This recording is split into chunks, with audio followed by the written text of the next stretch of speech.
DictionPros, how are you? Today on DictionPro, I'll be addressing you as what? A broadcaster, two, as a voiceover artist, and yes, as a diction coach, which I'm very proud of it. Okay, so on DictionPro today, we'll be learning the art of reading. Have you ever heard somebody read and you just don't seem to get whatever it is the person is reading? You can pick the person say yes, you can hear the person say faint, you can hear the person say calm, but you just don't get the message.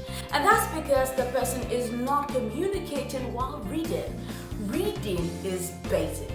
Reading is an important aspect of a communication skill. You can say you're good at speaking and you're so poor at reading. Sometimes during your speech you might have to read. So what happens when your reading sounds poor compared to how you speak? So we cannot set reading aside. We have to pay close attention to how we read. So during the course of this lesson, I will be reading a text just to help you to understand the explanation I'll be giving on the act of reading. So come with me and learn how to read like the best that you are, especially if you're planning to be a voiceover artist or a broadcaster. Let's go.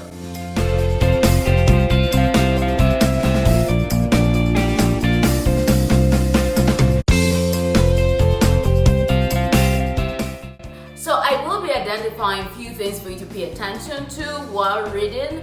That might not be all, but just some basic things that you need to pay attention to before I go on to read the text. The first thing is your punctuations. Your punctuations are so important. I mean, this is a separate lesson on its own, but it is very important for you to pay attention to your punctuations. When you say comma, you pause. When you say full stop, you stop.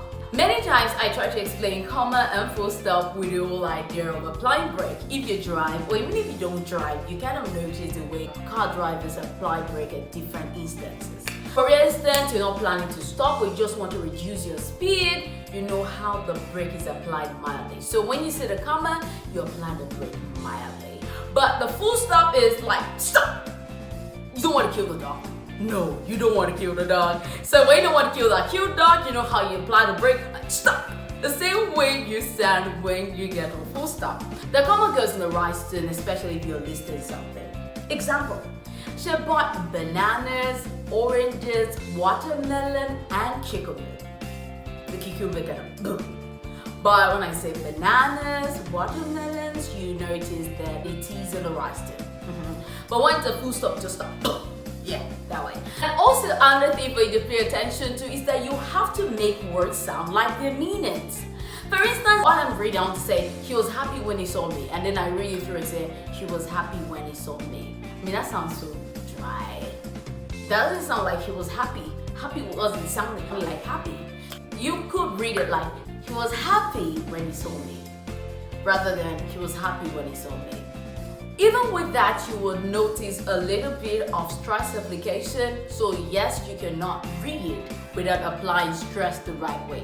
I mean, your reading will not sound like reading, it will sound like some sort of incantation or something of that sort if you don't apply stress. So it's important you stress the right words and you glide through words, you link words the appropriate way while reading. So let's go to the text we have to read. So I'll have the text on the screen for you to see while I read under it. Follow the text as I read it, paying attention to the punctuations and other details as I mentioned, and you'll understand better. You can go ahead to watch this video as frequently as you want to, so you understand the principles I already discussed. So let's go. People succeed for 1,000 different reasons, but the only thing they have in common is desire. What is desire? A strong feeling of wanting to have something or wishing for something to happen. It is a sense of longing or hoping for a person, object, or outcome. When you desire a thing, you will go all out to accomplish it. Igor Sikorsky, the great Russian airplane designer, in his autobiography, narrates the story of how his father took him to a Paris airport as a small boy, and that was the first time he ever set his eyes on an airplane. From that day, he developed a burning desire to also build a machine that would someday fly just like the airplane he saw.